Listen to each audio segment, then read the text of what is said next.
Good morning, students. Today we will discuss about the module 3, which we had just started in the previous class, right? So, computer programming module 3, the first two modules we have discussed about introduction and then conditional statements and then looping statements. So, module 3 is all about arrays and strings. So we just saw that the contents, just a little introduction was done in the previous class wherein we have seen contents of this module. We have array and then the types of array. So we will be discussing about single dimensional array, two dimensional array, different operations on the arrays, and then strings and few string manipulation functions. So these are the contents of module 3. So let us see, we just discussed about the array and its definition. So as we know, array is a derived data type. So here we have a set of elements which are stored continuously. So this array is called as a homogeneous collection of data items. What is this homogeneous? So homogeneous means same type. So in the previous class, we have declared an array like an integer array. So that means all the elements of the array are of the type integer, right? So that is the meaning of homogeneous. So array is called as a homogeneous structure. So it has all the elements of the same data type, right? So that is what we saw with an example. And then it has a same name. All the elements of the array can be accessed using one single name, right? So that we have seen, like say int a of 10. So we are having a single name a. So a of 0, a of 1, and so on. We can identify each array. We can access that element of the array, right? So here we have the classification of the array. So first one is the single dimensional array, and then we have two dimension array. So we have seen the example, which is single dimension array. So single dimension array is a single linear list. We have one single list and with the data items of the same type. So all of them were integers and they are stored in continuous memory location. So this is the speciality of array. So this is a single linear list and they have the items, elements are all of the same data type and they are stored in continuous memory locations. So let us see one example of the declaration. So we have declared an array. So like int and then here it is ARR. So in this example ARR of 20. That means there are 20 elements in this array named ARR. It is of type integer. So in general, the declaration of 1D array, one dimensional array is like this. So we have the data type first, space, name of the array, within square bracket we mention the size of the array, the number of elements in the array, right? So this data type is any general data type, int, char, float, long, double, etc. And then array name is a valid identifier. All the rules that apply for naming an identifier also apply for naming an array. Okay, so we cannot name an array starting from a number or so on. So we know the rules, right? So naming an array also should follow the rules of naming any valid identifier. And then array size is the maximum number of elements that array can hold. So this has to be given so that that many bytes is reserved for the array. Okay, so here we see a few examples. We have integer, an array named ARR of size 20. It can hold maximum of 20 integers. Next, we have declared float ARR 1 of 30. That means it can hold 30 floating point numbers for maximum of that many numbers it can hold. Then we have declared a double array of 30 size. So ARR2 is a double array. It can hold maximum of 30 double elements. Okay, so then we have the pictorial representation. We saw a particular example in the last class. This is similar to that, right? So we have a representation of a single dimension array. So that array is an integer array, like we just declared, int ARR of 5. That means it has 5 elements in the array. So all those are of type integer. So let us see, if we assume that the memory location starts from 1024, it may start from anywhere. So how do we represent those in the form of array? So as you can see here, we have the array elements. So the array elements are 10, 5, 2, 15, and 20. So here we also know that there is a particular array index, and array index, yes, the size of the array should always be mentioned while declaring. Let us see, there are some exceptions, okay, only in few cases that we will see in the next. Okay, usually we have to declare the size, right? So there are a few examples we will discuss in this class itself. I will make that doubt clear. Okay, so um, let me go back. So here we have declared an array of size 5, and we have array index. Array index should always start from 0. So how do we represent this first number? 10 is represented by, name of the array is ARR within square bracket 0. ARR of 0 means it is 10. So let us say it starts from 1024. Okay, so then next number will be ARR of 1. If we take the system with integer of 2 bytes, so next number will start with 1024 plus 2. That means this second digit has address of 1026. Why is this so?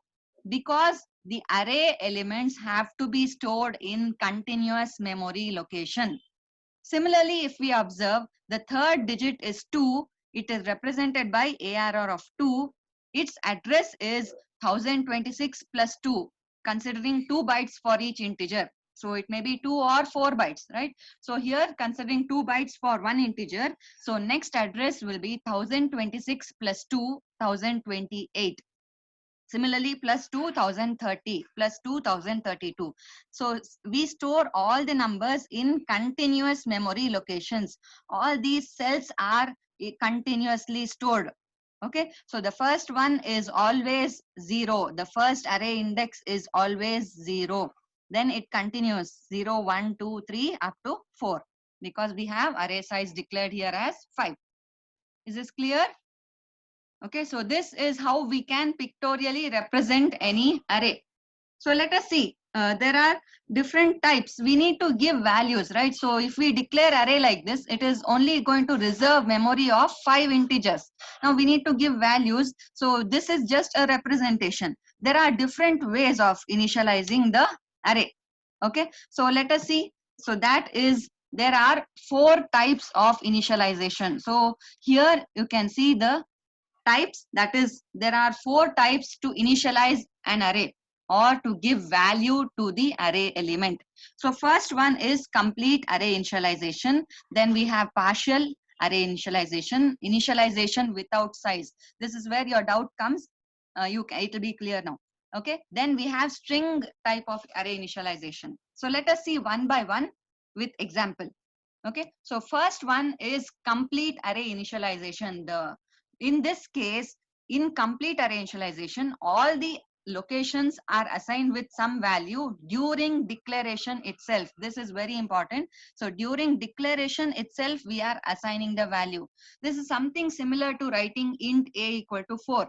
So that means we are initializing and declaring the integer a at the same time, right? So if we write int a equal to 4, it reserves a memory location, say of 2 or 4 bytes depending on the machine. So for one integer, it reserves memory and then initializes with the value 4. Similarly, in complete array initialization, we are specifying the values also along with declaration. Please note, int array ARR is the name of the array of 5. This is just the declaration. Now, along with that, if we write equal to within square bracket, 5 values separated by comma. Important to note the syntax. Okay, and then close the bracket and semicolon. This means that the first number is stored in ARR of 0. The first index of an array is always 0. So this is ARR of 0. ARR of 0 will be 10. ARR of 1 is 15. ARR of 2 will be 1. ARR of 3 will be 3, ARR of 4 will be 20.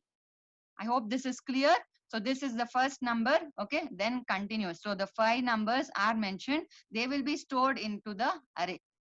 This is called as complete array initialization. That means we are declaring the array, giving the name, data type, size, and also the values in the same place, right? So this is complete array initialization.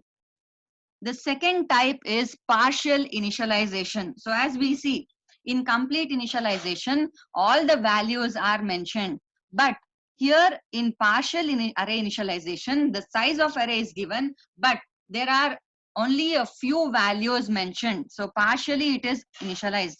Number of values to be initialized is less than the size of the array. And the remaining locations, so if we have not specified, it will be default. By default it becomes 0. So here we have an example, array A of 5. That means size of the array is 5. We can store 5 integers here. So if we are initializing along with the declaration, we need 5 values, but only 2 values can be given. That means 10 and 15 are the 2 values. 10 is stored in A of 0, 15 is stored in A of 1. All the rest, there are 3 spaces remaining, right? They become 0.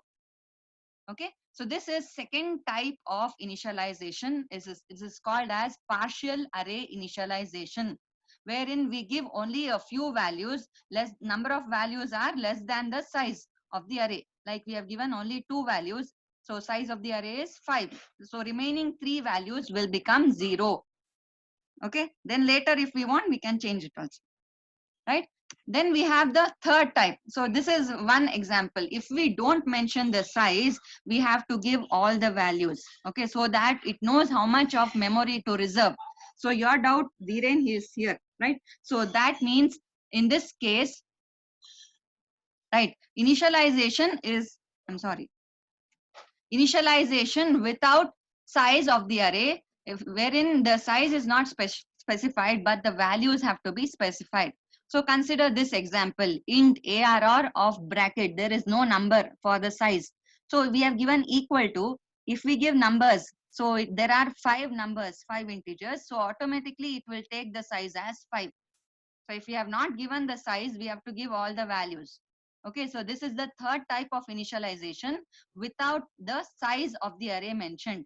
So declaration along with initialization. So int ARR within bracket, we don't give the size.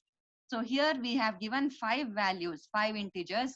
So automatically it will calculate and reserve 5 integer memory. Okay, so size of the 5 array is 5.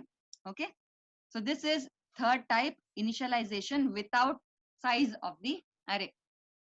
Next we have the fourth type is string initialization. So strings is also part of this module. So wherein we have just seen one example string where you have set of characters. So if we have just one letter, it is a character. If we have set of characters, say a word, a sentence, they are all called as strings. So this string also is an array of characters, different characters stored together. So this is array of character. So string can be initialized during declaration. As you see here, we have the character stored, right? So the data type is char, str is the name of the array. So in this case, string name is str of 6. So here there is one important concept to note. The size of the string is calculated differently. So here we have how many letters? PINKU. There are only 5 letters. Note that the array size is given as 6. So this is a speciality of string. So in this case, so there is one extra space given, right? Always for a string, the number of letters are taken plus 1 is the size, because at the end there is always a null character in a string. Okay, let me repeat. So if we have only 5 letters, that means the size of the string is number of characters plus 1 always. Because to identify the end of a string, there is a special null character given at the end of the string. So here we have P is str of 0, str of 1 is I, str of 2 is N, str of 3 will be K, str of 4 is U. And then we have one extra, that is str of 5 is null, /0 \0 is null. So every string ends with one null character. So size of the string will be number of letters plus 1. So 5 plus 1, size is 6. Okay, so these are the 4 types of array initialization. Okay, so the first one we just saw, complete array initialization. So we give data type, array name, size, and the values. All the details are given. Second type is partial array initialization. Size is mentioned, but the number of elements are less than the size. So here we have declared size as 5, given only 2 values. The remaining will become 0. In the third type, we have not given the size. Initialization without size, we give the number of the different elements here. Based on that, the size will be calculated and the memory is reserved for the array. The fourth type is string initialization. The number of letters is mentioned within double quotes. Note that syntax is important. For a character, it is single quotes. For string, it will be double quotes. Right? So these are the 4 types of array initialization. Next, we have discussed the input and output for an array. So we just started with the first program, wherein we have seen how to declare an array, as well as how to take input, reading any elements into a one-dimensional array. So if there are n elements to be stored into the array A, we have used a for loop. So for I equal to 0, because array index always starts from 0, initialization is done. Next, check I less than n. If we declare array size, n is the size, say 5. So check that and then take input. Integer array, so format specifier is %d and a of I. I is 0. So first it takes input for a of 0. Similarly, a of 1, 2, 3 and a of 4. Okay, then I becomes 5. Condition is false, so it exits. So we have taken input for 5 numbers. Similarly, we saw the code to print those in the previous class. So we are printing the elements of the array. So if n elements, say 5 is the value of n, we need to print a of 0, a of 1, a of 2, a of 3, a of 4, right? So we are taking a for loop. For the index I equal to 0, print a of 0 first, then we have a /t, after a tab space, print a of 1, so on up to a of 5. Right? So this we have just seen in the previous class. So when we say an array, there are different operations we can perform, like searching, sorting, etc. This we will discuss in the next video. So I will be explaining this linear search and then sharing this video. I will not explain it again in Monday's class. Okay, so linear search I will be explaining. I will upload this video also, today's class, as well as in the next video I will be explaining this linear search. Please watch that video, and in Monday's class, when we have at 9, so you can ask if you have any doubts. Okay, so let me go back. So this is the first program we discussed. I'm going to display the lab sheet. So this new screen, I hope you can see the lab sheet, right? Yes. Okay. So here we have seen the first problem, wherein Mr. Ashish wants to buy 10 items and he wants to store the price of those 10 items. Okay, and display it. So we declare an array of size 10 and then read the price input using scanf, display using printf. So this is the first program we saw. We executed this as well in the previous class. So here we have taken an integer I for the index. Any name can be taken. Here, since we are storing price of items, we'll take item of 10 because we need to store 10 items price. So size is 10. This is an integer array. So just give a statement, enter the price of 10 items. So this we have seen, we have to take enter price of 10 items, I less than 10, right? So I starts from 0 here, initialization, then 0 less than 10, take input for item of 0. This continues till I equal to 0, 1, 2, 3. Every time it increments, check condition, take input. So till a of item of 9, we take 10 numbers as input. Then when I becomes 10, 10 less than 10, condition is false. So it stops taking the input. So we have taken input for 10 numbers. Next, we are printing it. So the first program is just take input for 10 numbers and print those 10 numbers. So here we just give one heading sort of, so that is using a printf, the price of 10 items are /n. So in the next line, it will print the 10 numbers. How does it print it? So we have seen here, we need a for loop for the index.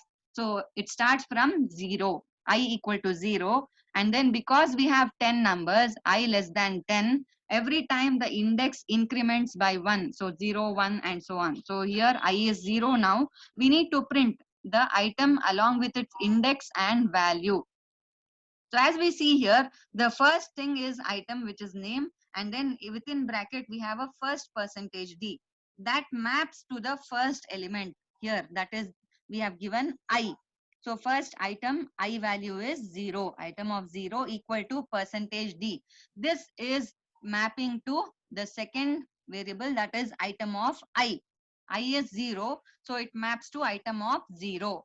In case we have entered 40, for example, first element is 40, so it will print item of 0 equal to 40, right? So then similarly, next line /n is there. So next line item of 1, if second number is say 45, it will print item of 1 equal to 45, item of 2 equal to 50. Whatever numbers we enter, those 10 numbers will be printed. So item of 0 up to item of 9, it prints all the 10 elements of the array. So we have just executed this program in the previous class. I hope till here the concepts are clear.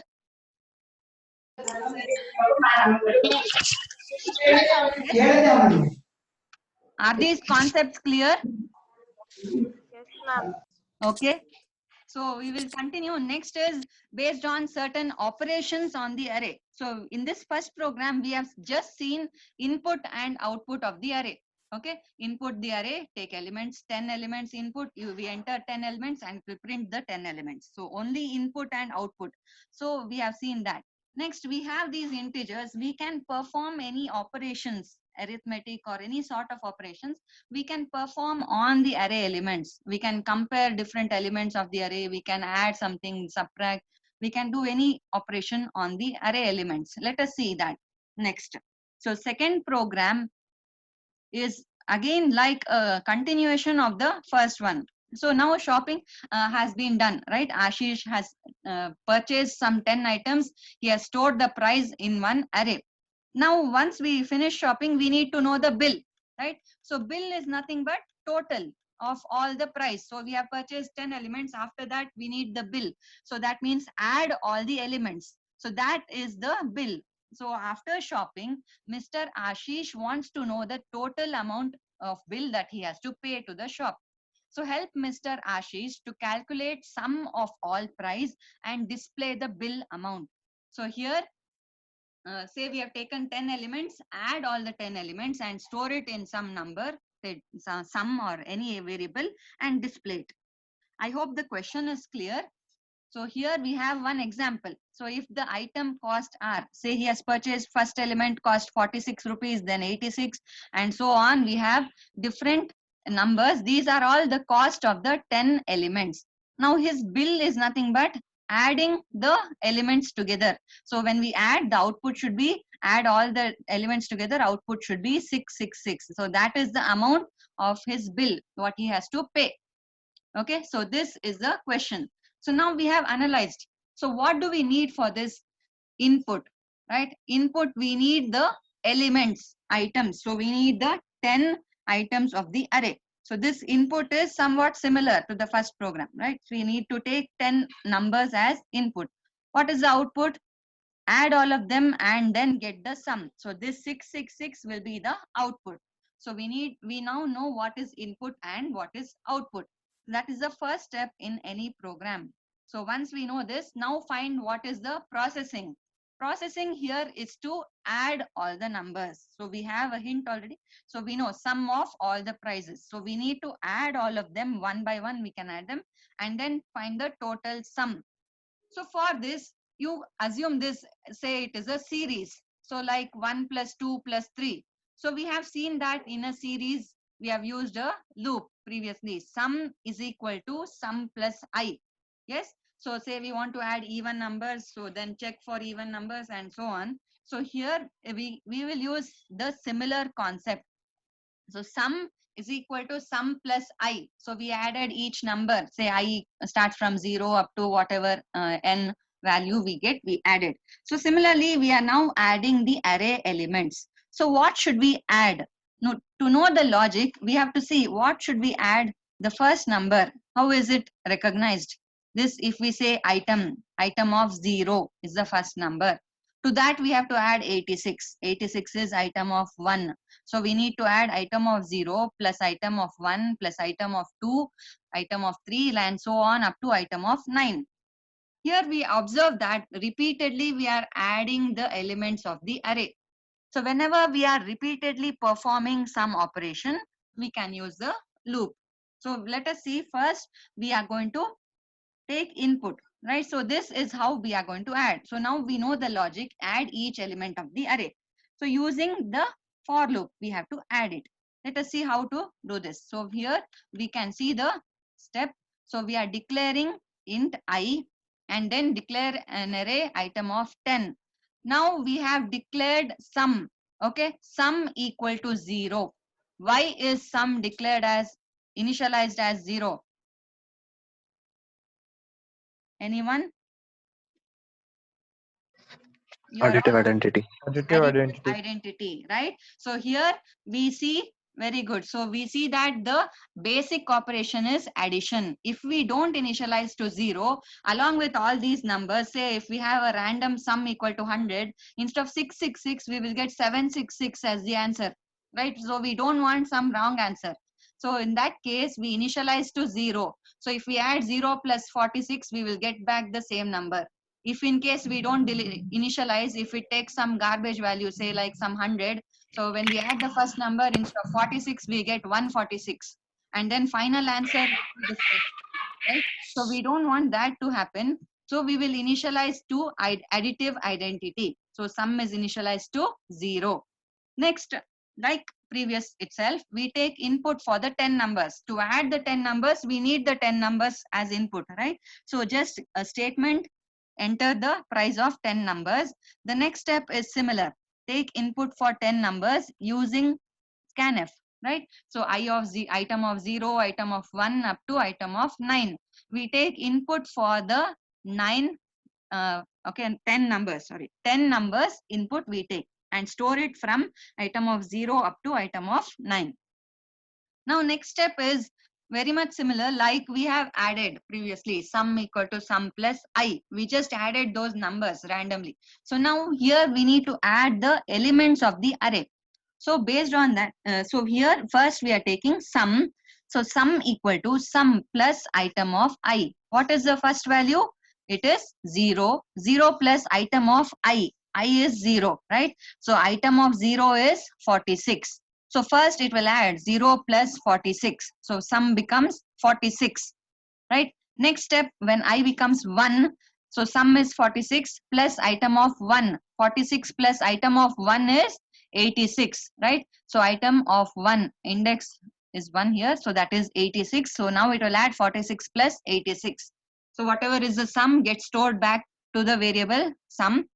So that plus then I becomes 2. So add 42. Like this, it continues and adds all the 9 numbers. So now sum has the total of all these numbers.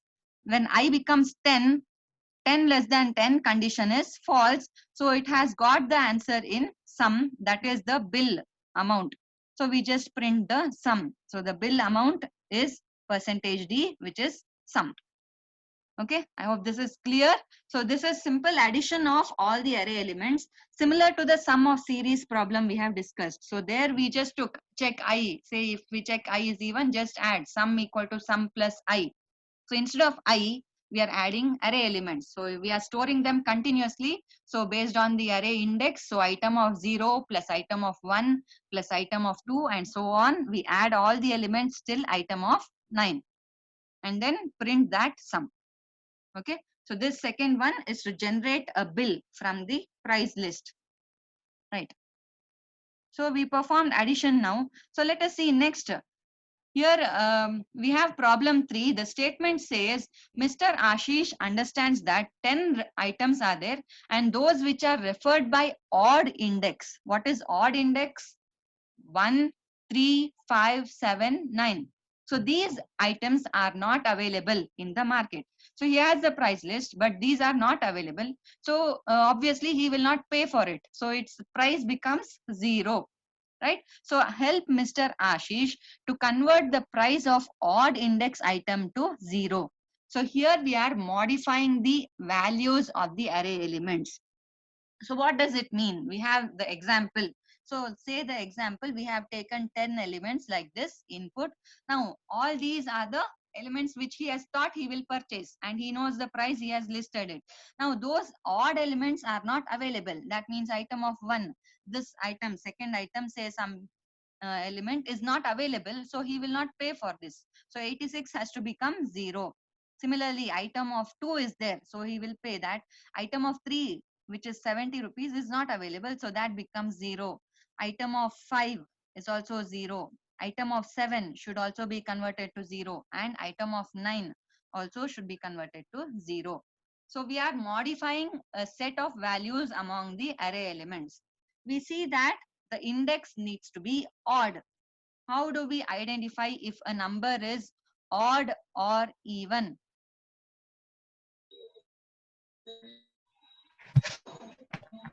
How do we check if a number is odd or even?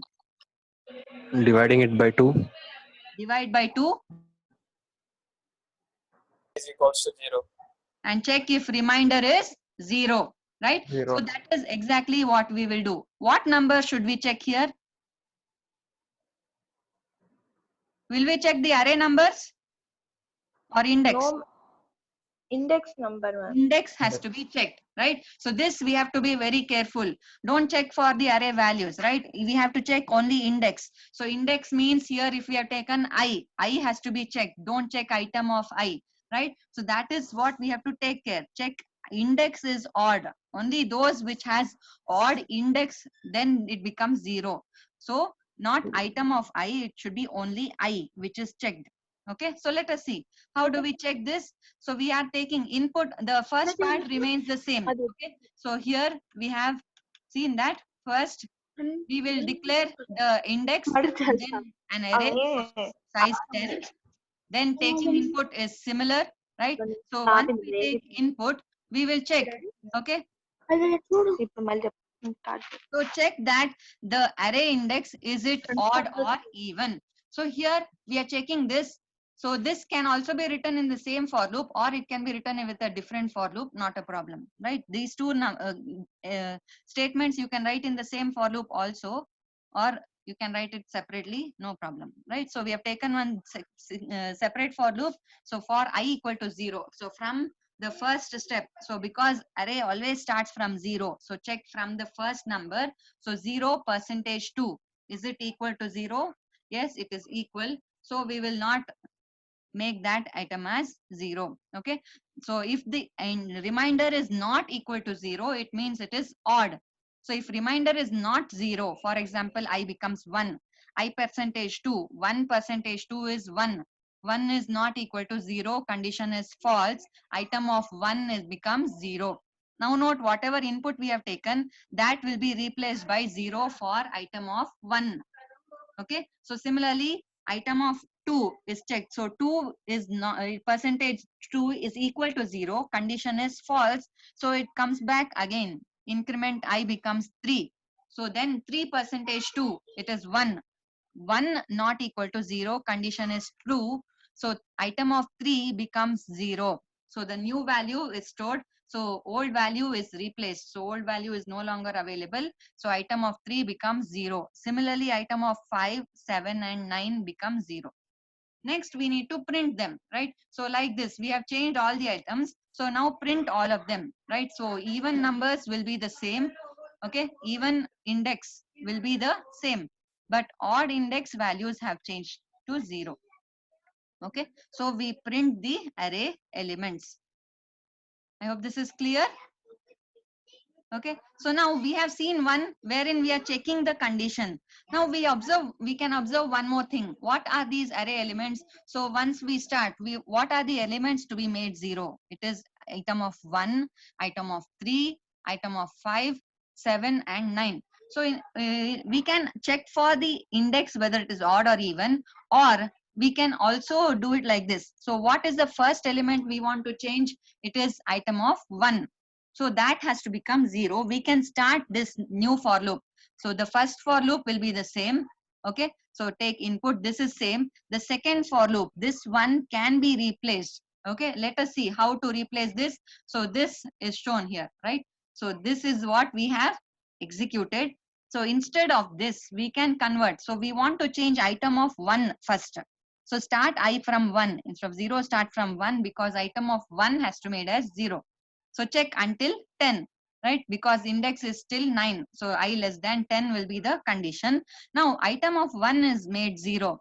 Next item of 3 has to be made as 0. So 3 can be got by adding 2 to 1, right? 1 plus 2 becomes 3.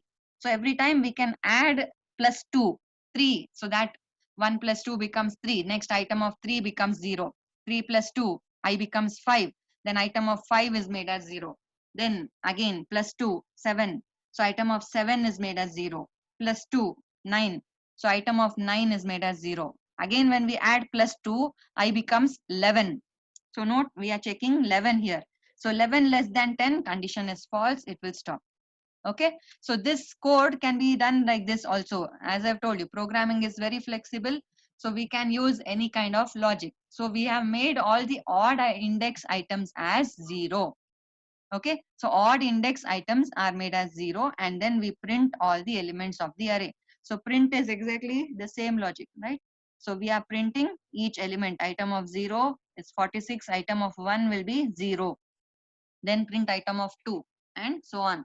So please execute these also. Okay, right. So now the next program is to compare. So I told you like this, we can do any type of operation. So it can be arithmetic, relational. We can compare different elements. We can add, subtract, and any type. We can perform different operations. So here problem 4 is one such type. So here Mr. Ashish wants to list all the items which are less than a particular price. So modify problem 1. We have taken input and printed them, right? So that problem has to be modified to solve this. How do we do this? Read the price, right? And then compare the price with the elements, array elements, and then display which are less than the price. So let us see, we have taken elements here. If we take for example, okay, so let me go back to that example. So problem 1, we have just taken input here and then printed them, right? So take input for 10 elements and print. Now in this, he wants to know, say he has selected some number, and based on that, he has to compare. Okay, take one example. So if we array elements, we will take like this. So here he has purchased 10 elements. So let us say these are the 10 elements. You can give any number. Just for example, I am considering this. 10 numbers are entered. Now we will take one input as a variable price. Okay, say price equal to 50. What does that question says? We have to display all the values which are less than the price. That means among all these 10 numbers, display those numbers values which are less than 50. What are the values less than 50 here? Anyone? Tell me what are the values which will be displaying? 46, 42, 46, 24, 42, yes, 24, 32. 24, 32, 32, 32, 20. 20. So we need to display these 5 numbers. So take input for 50, if for example. So we need to display the numbers which are less than 50. That is 46, 42, 24, 32, 20. All others are more than 50. So we have to display these 5 numbers. So he wants to know what are the elements with price less than that particular number, right? So let us see. We need to compare the values with that price. So here we have checking for less than. So we will use the operator less than. So here the first thing is declare index I and then the array of size 10 and then one more element of type integer is price. So this is what we will compare the elements with. So take input similarly. So scanf. So take input for 10 elements and then next we will take input for that particular number which is price. That is also an integer. Take input for that price. Say he enters 50. So now we have to display the elements which are less than 50. So the price are check if item of I is less than 50. So first we take 0. Index starts from 0.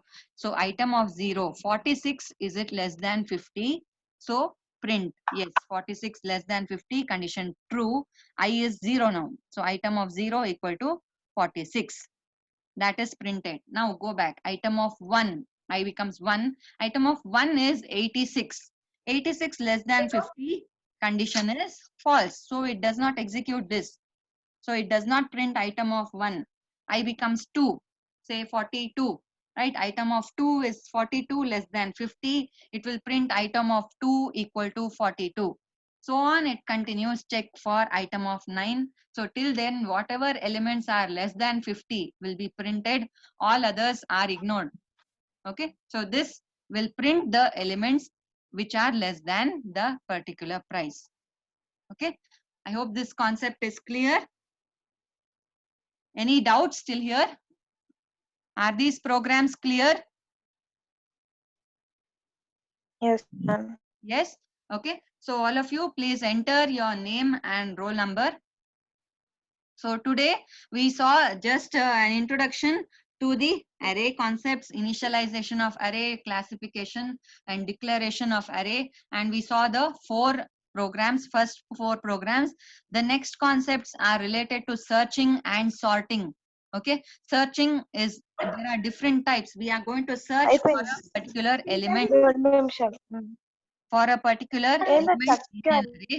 So that has to be searched. If it is found, say search is successful, else not successful. For this, I will be recording the video and sharing it with you. Okay, please watch that video and then let me know if you have any doubts. You can comment in the chat box also and let me know if there is any doubt. Okay, searching, and then next concept of the array will be sorting. So we will discuss that in Monday's class scheduled at 9 a.m.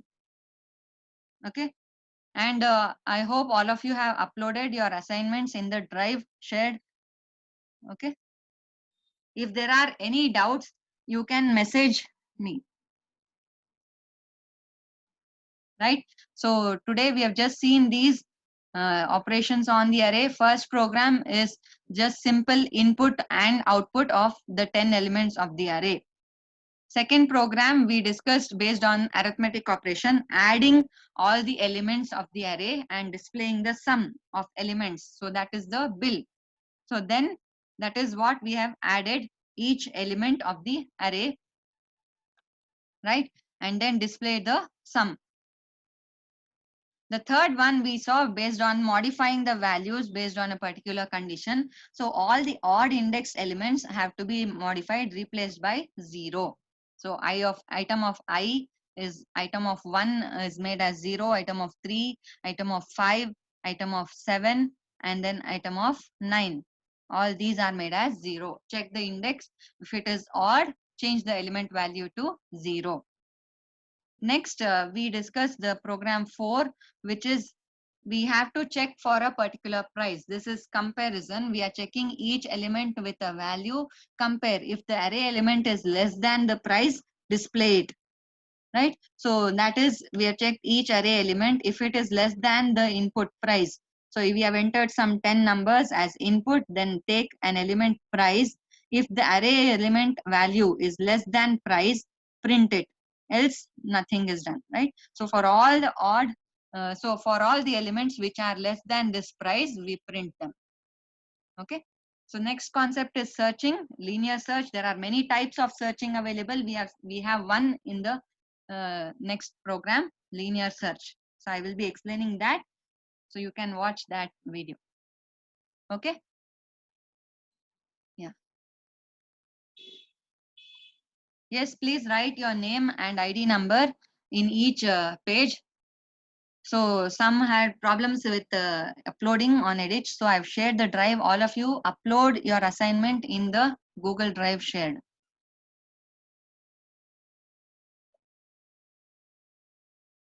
Yes, this lab sheet 3 is shared on Edit. Okay, I have shared in your WhatsApp group also. So you can refer that. Any other doubts?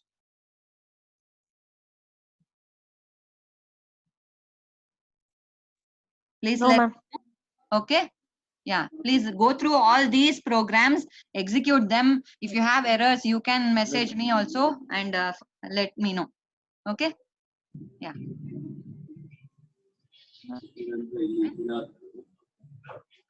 I hope all have entered your name and number. Okay. Thank you very much.